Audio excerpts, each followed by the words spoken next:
Hello folks, and welcome to the channel Adventures with Big Will.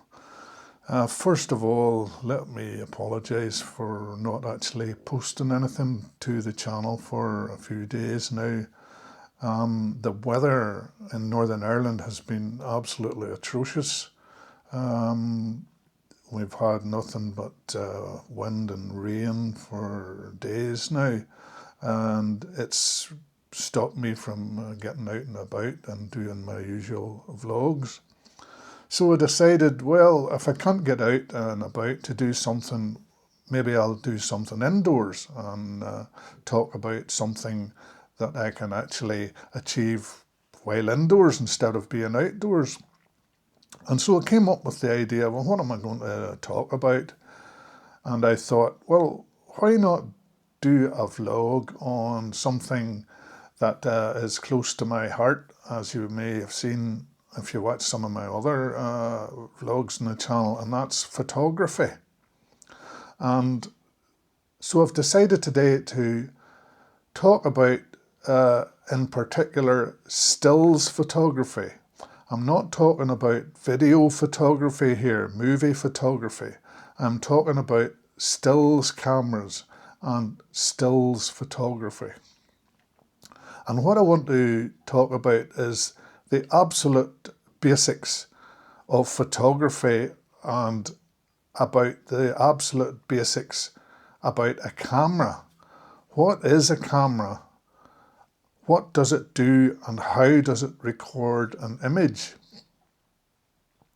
So with that in mind, I've got a little set up a little sort of set up here to try and explain the basic principles of a camera, be that either a film camera, which we used to use in the good old days when everything used film, but nowadays, of course, everything's digital, and we use digital cameras almost exclusively nowadays. Still, a lot of people like to use film, but the vast majority of people nowadays use digital cameras. But when you use an old film camera or a digital camera, the principles of getting an image on a camera are basically the same. And I'm going to demonstrate that by using a very simple and basic model here that I've created from a few bits and pieces that I had around the house. So we'll turn our camera around here and show you my model that I've created out of a few old bits and pieces here to try and illustrate basically how a camera works.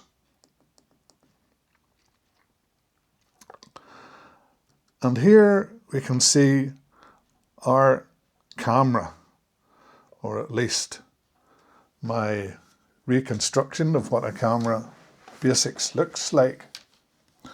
To demonstrate this, I've used an old toilet roll holder, a piece of paper and a matchbox. And these are three elements that basically are all that's required of a camera. In order to record an image on a camera, you require these three basic elements. Now, the first element we're going to talk about here is the toilet roll holder, or lens. If you can imagine that this is a lens, the toilet roll holder is a lens. Now, normally, of course, that would have glass inside of it, and the lens would be on the front of the camera.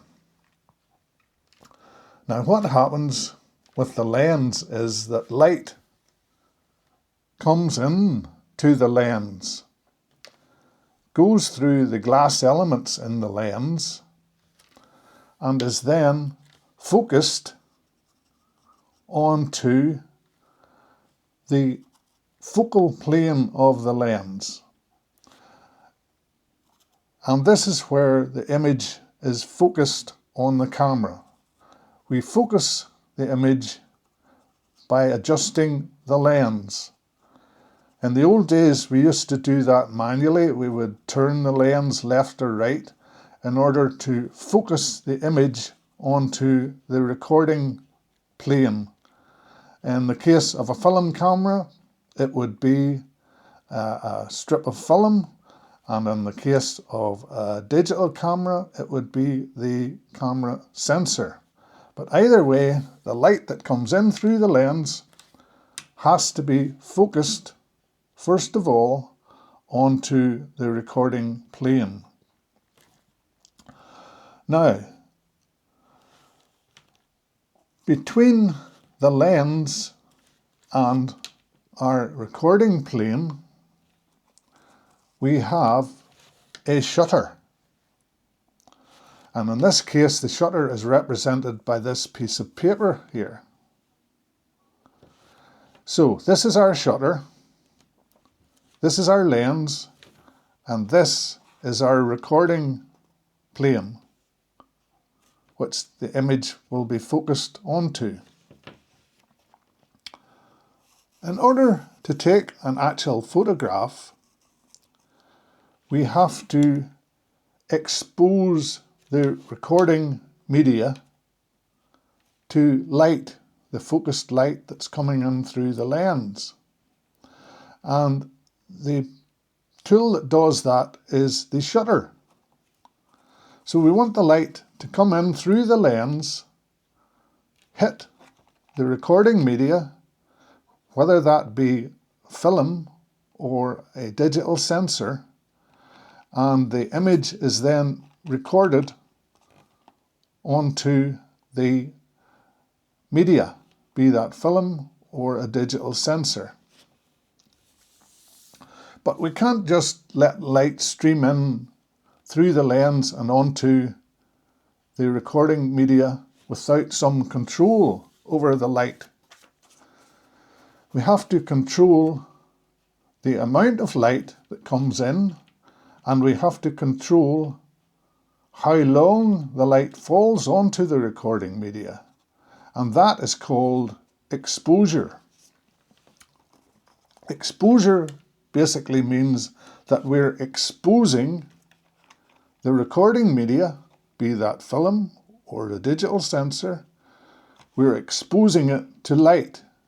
The light is coming in through our lens, is focused, falls onto the recording media, but we have to control how long and how much light falls onto the recording media in order to have a correct exposure. Now, how do we control exposure? Well, there are two ways in which we control exposure in a camera. One is via the shutter. Remember, I mentioned the shutter, which fits between the lens and the recording media. So in other words, when the shutter is closed, as it is now, the light will come in, it will hit the shutter, which acts like a barrier. It doesn't let any light through to the recording media. So in order to expose the recording media to light, we have to remove the shutter out of the way. So the shutter has to pop up out of the way, and then our light can stream in through the lens and hit the recording media. The recording media, be that film or digital sensor, will then record the image, the focused image, onto the media. But as I've said, there is this third element, which is exposure. We can't just let light stream in and fall on the recording media for any length of time. In order to create the correct exposure on the media, we have to control the amount of light and how long that light falls on the recording media for. And that's where our shutter comes in. So whenever we take a photograph, be that on a digital or a film camera, we press our shutter button and this activates our shutter. Our shutter pops up out of the way. It allows light to stream in through the lens and hit the recording media. But the shutter doesn't stay up. The shutter closes down after a set time and stops the exposure onto the recording media. So our exposure is controlled in a very basic way by how long the shutter stays open. In other words, how long the shutter allows light to come in through the lens and hit the recording media. It can either be a long exposure where the shutter comes up and stays open for a long time, or it can be a short exposure where the shutter pops up quickly and pops back down, up and down in a very short time. And we can demonstrate that probably a bit better if we actually use a real camera here instead of my toilet roll and matchbox and piece of paper setup here. So we'll move that to one side for a minute and we'll bring in an old 35mm camera here. This one happens to be an old Praktica MTL50, which is an old 35mm film camera. So the recording media on this would have been a strip of 35mm film. And this strip of film would have been sensitive to light. So the film, in this case, would be your recording media.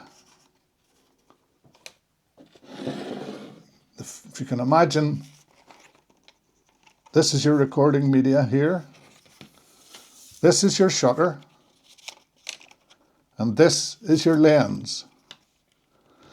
The shutter pops open, allows light to stream in and hit the recording media. In this case, it's a strip of light-sensitive film.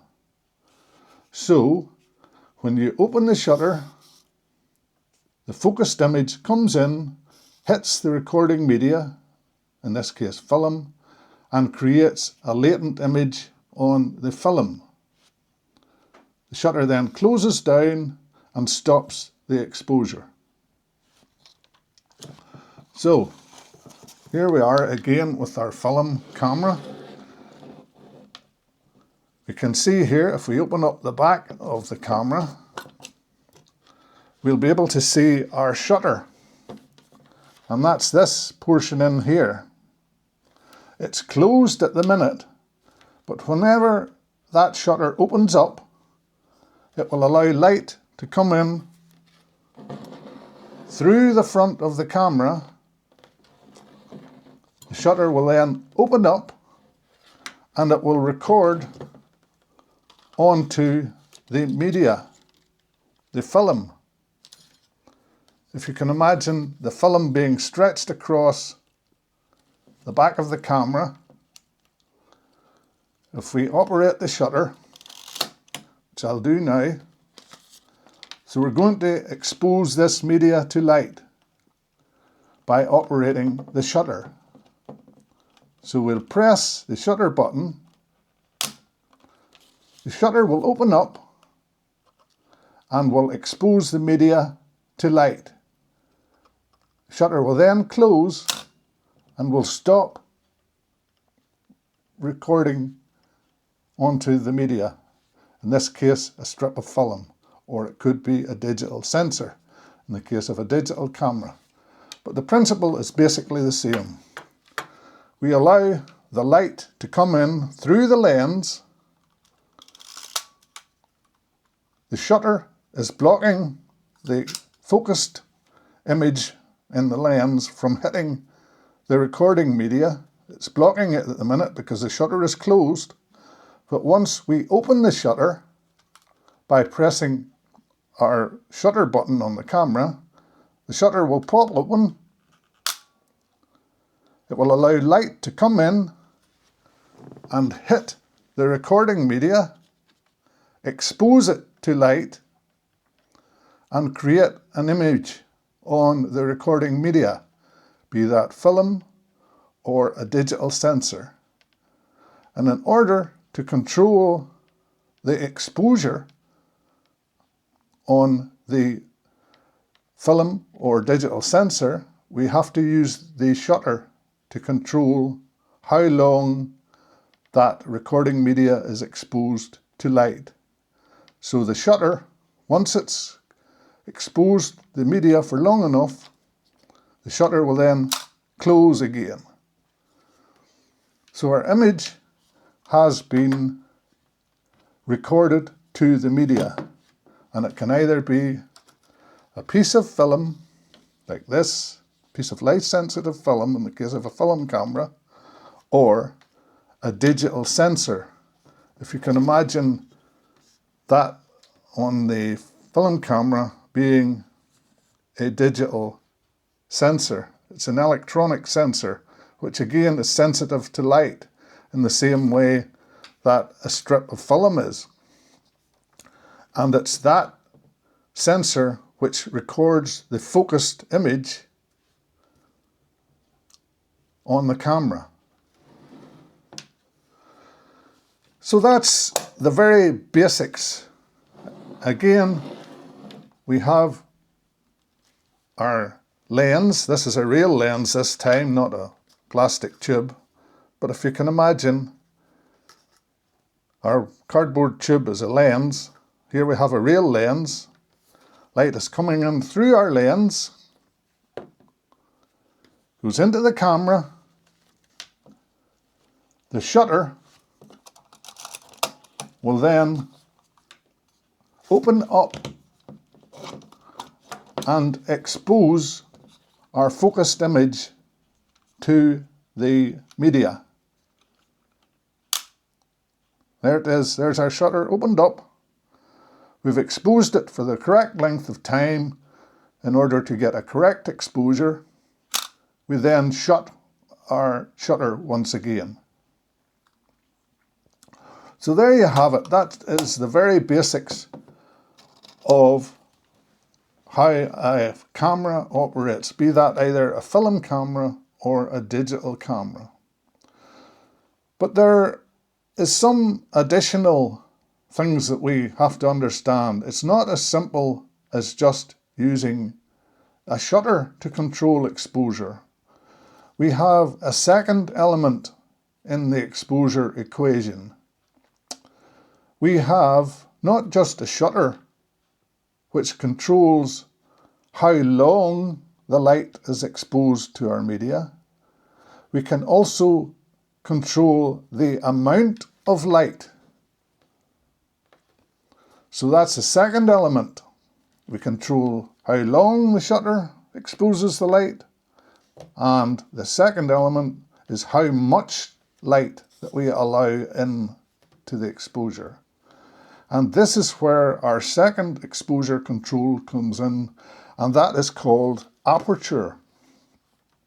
Now, the aperture is situated normally within the lens itself. So here we have our camera lens here, and I hope that you'll be able to see this. But if we look at the lens, we can see that the lens, at the minute, the aperture in this lens is opened. It's opened up. It operates very much like the iris in your eye, in the human eye. And when your iris is opened up wide, it allows in more light. But if your iris in your lens is closed down, it will allow in less light. And that's basically how your eye operates in the human body. On a sunny day, your iris in your eye will close down so that you're not blinded by sunlight. But if you go into a dark environment, like if you go inside a cave, the iris in your eye will open up to allow more light into your eye, so that you can see better in the dark conditions. And if we look at this old lens here, we can actually see the aperture operating. Now, if you imagine this as your eye and you're out in bright sunlight, you don't want to be blinded by that bright sunlight. So you want to control the amount of light that is coming into your eye. And you do that by your iris, or in the case of a camera, your aperture. We call it an aperture, not an iris. So we close down our iris. And if we see, look here carefully, you can see the iris closing down inside the lens. So the hole that the light is coming in through is getting bigger or smaller. In a dark environment, we want a lot of light coming in, but in a bright environment, we don't want a lot of light coming in. So we control the size of the hole that the light is coming in through. So when the iris is closed down, it's not letting much light in because the light has to come in through a small hole. But if we're in a dark environment, we can open up the iris, and now our eye or our lens is letting in a lot of light. So that is the function of the aperture in a lens. It controls the amount of light that comes in to the camera via the iris or the aperture. It's referred to as an aperture on a camera. So wide open, it's letting in a lot of light. Closed down, it's not letting in much light. The hole is tiny. So again, we have introduced this second element to our exposure. Not only do we have a shutter, our old shutter here, which controls the duration of the light. It pops up out of the way, lets light in, closes down. That's one control over the exposure. But we have this second control now called the aperture, which is controlling the amount of light that's getting in. So we can either close it down or open it up. So why do we need this second element? Why do we need the aperture or the iris when we already have a shutter in place? Well, because the aperture has a second effect on exposure. Because not only does the aperture control the amount of light that's coming in through the lens, it also has a second effect on the exposure. It will control what is known as depth of field. Now that's a fancy photographic term, but basically what it means is depth of focus. In other words, how deep the level of focus is. And I can explain that by saying we use the term shallow depth of field and deep depth of field. With shallow depth of field, an object, say for instance our matchbox here, if we open up our aperture and we take a photograph of our matchbox with our iris open up wide, open up fully, in other words, it's letting a lot of light in, our depth of focus will be shallow, so that the image that we're focused on will be in sharp relief. But objects behind the lens will be out of focus. They will not be in sharp relief.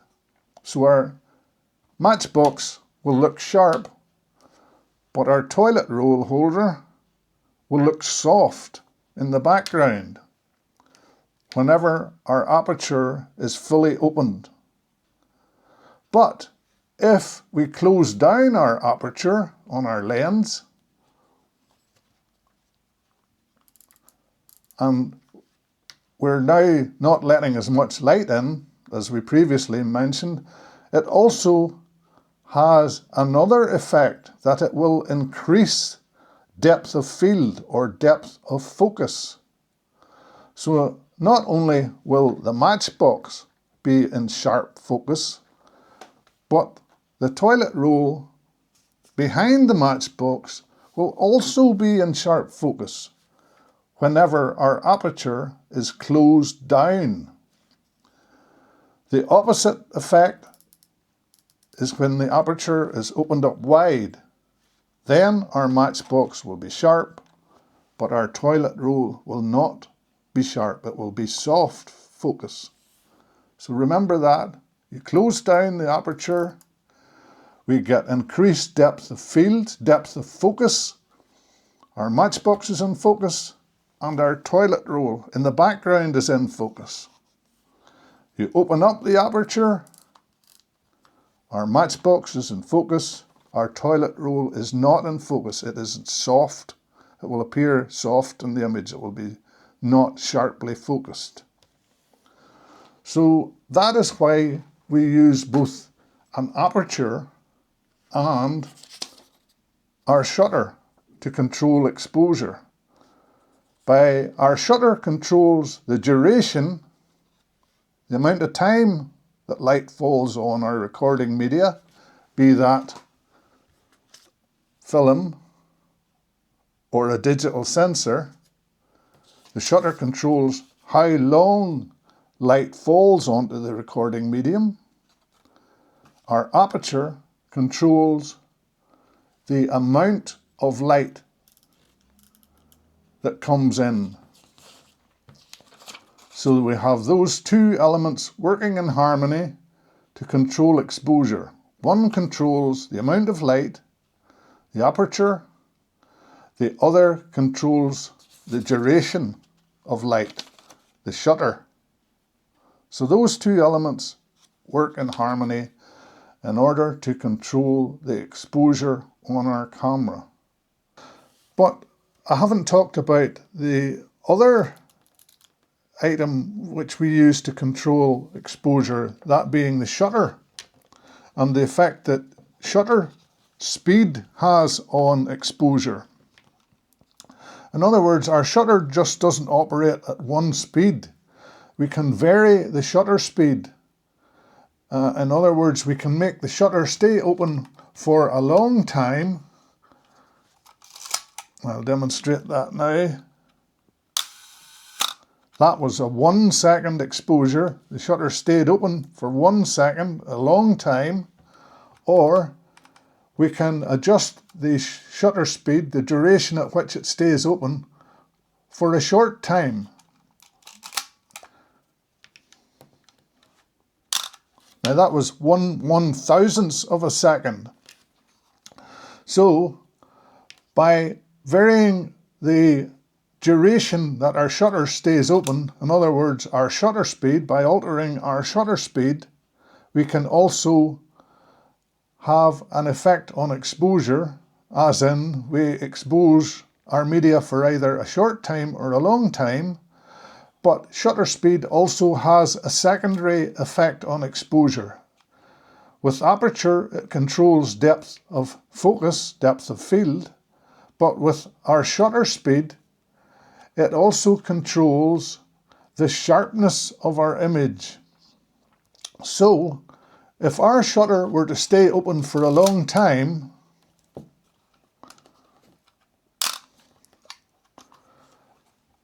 I'll just set it to the B setting here.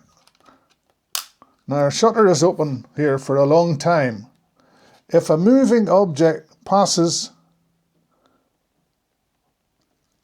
while the shutter is open for a long time, that moving object will appear blurred. But if we set our shutter speed to a short duration, in other words, a fast shutter speed, and a moving object passes that has the effect of freezing that moving object in time. In other words, it stops that moving object in its tracks. So why would we want to do that? Well, if, for instance, we were at a sporting event where action is taking place very fast and there are fast-moving objects passing in front of our media, if our shutter was open for a long time, those fast-moving objects would appear blurred. They would appear to be blurred. But if we increase our shutter to a fast shutter speed, in other words, the shutter is open for a very short period of time, those moving objects are frozen in time. They appear sharp.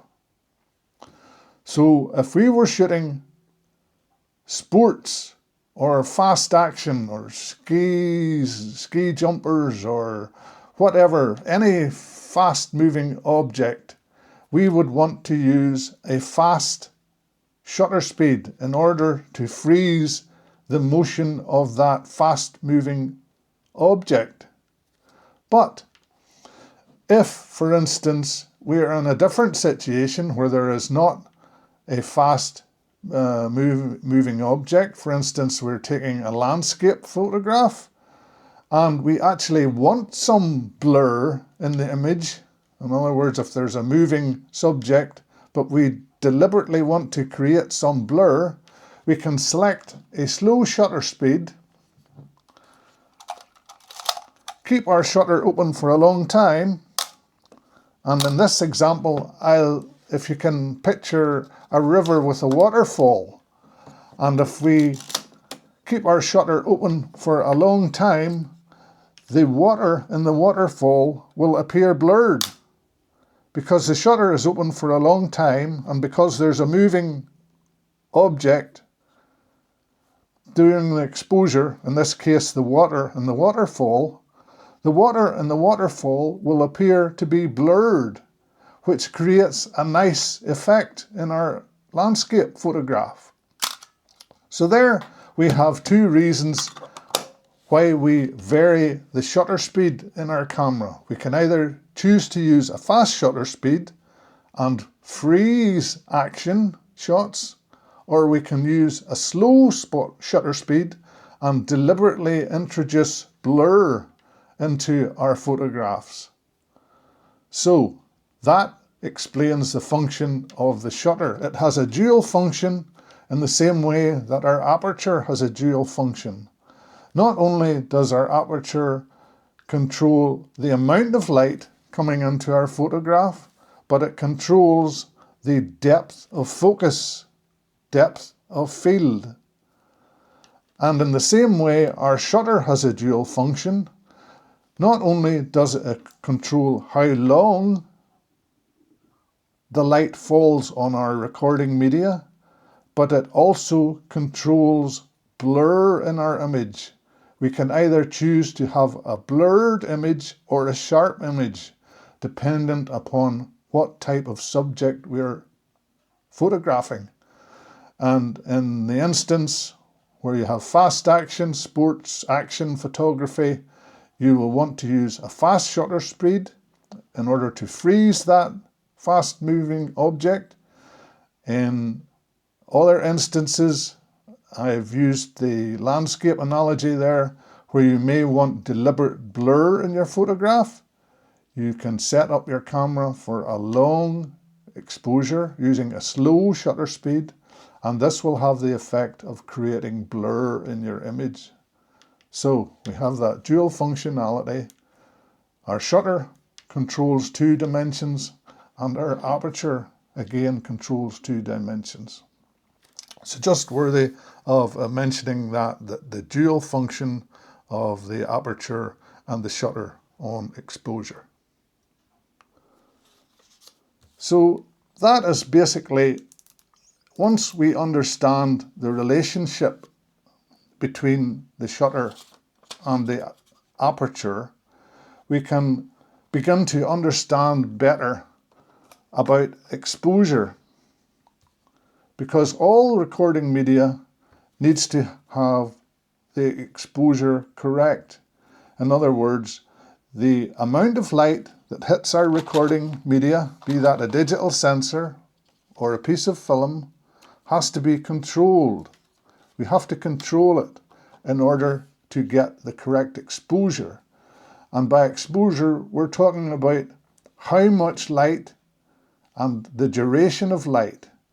If we get too much light on our recording media, our image will be overexposed. In other words, it will appear washed out and too bright. If our exposure is underexposed, in other words, if we don't get enough light, then our image will be too dark. So too much exposure, our image is going to be too light. Not enough exposure to light, our image is going to be too dark. So we have to control the exposure length via the shutter and the amount of light via the aperture. So those are the two basic principles of a camera and how it operates. As I say, to get back to the very basics, we have our recording media, be that either a piece of light-sensitive film or a digital sensor. If you can imagine the Matchbox as a digital sensor. Between the recording media, be it a digital sensor or a piece of light-sensitive film, we have a shutter. And then we have our lens on the front of the camera. And remember I said our lens has glass elements in it. The light comes in through the lens. The lens focuses the light, makes the image sharp onto where the recording media will record it. The shutter, when it is closed, is blocking light from coming in through the lens and hitting the recording media. In order to make an exposure, the shutter has to lift up out of the way in order to let the light come in through the lens and hit the recording media. Once there's been enough light, the shutter will close down again. That's exposure at its most basic level. But of course, as I've said, we also have the additional element of the aperture in the lens. Shutter records the duration of light. The aperture controls the amount of light. And they work in harmony to control the exposure onto your recording media and give a correct exposure onto your recording media, be that film or digital. So those are the very basic principles of a camera and how it operates. I hope it sort of explained in a very rudimentary way how exposure works on a camera and how we record an image in its most basic way. There are differences, of course, between a piece of light-sensitive film and a digital camera sensor. In the case of film, what we call the sensitivity of the film to light is controlled, basically. It's only sensitive depending on the type of material used on the recording media as to how sensitive it is to light. In other words, what we would call slow film is less sensitive to light and thus will take a longer time to be exposed to light in order to gain a correct image, whereas fast film will be more sensitive to light and thus require a shorter time span of being exposed to light in order to record an image. So we have slow film and we have fast film. You can choose which one you want to use, but basically it's pretty much set in stone as to the sensitivity of the actual material itself in the case of film. In the case of a digital camera sensor, however, we can adjust the sensitivity of the sensor itself. We can either make the sensor very sensitive to light, in which case we adjust what is called the ISO, or the sensitivity of the sensor, to a high level. Sensor is very sensitive to light, so it only requires a short exposure to light in order to record an image.